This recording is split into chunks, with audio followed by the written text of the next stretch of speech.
सामने देखो और खड़े रहो। देखते रहो क्या होने वाला है। सब पकड़े जाएंगे। बताओ इनके साथ क्या सलूक किया जाए? छोड़ दिया जाए, कैद कर लिया जाए? ये शाही मेहमान है, इनको छोड़ दिया जाए। लेकिन ये हुक्म है कि इनको कैद कर लिया जाए। हुक्म बदले भी जा सकते। वो कैसे? आपको सोने चांदी के सिक्कों से नवाजा जाए। हम खुश हुए। बादब बामुरेजा होशियार शाही मेहमान शहजादा वजीर खान तशरीफ ला रहे हैं।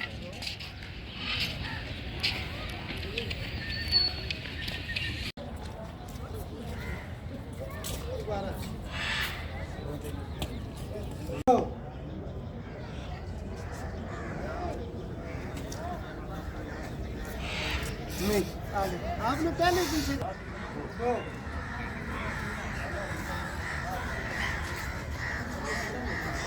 सर जमीन शाद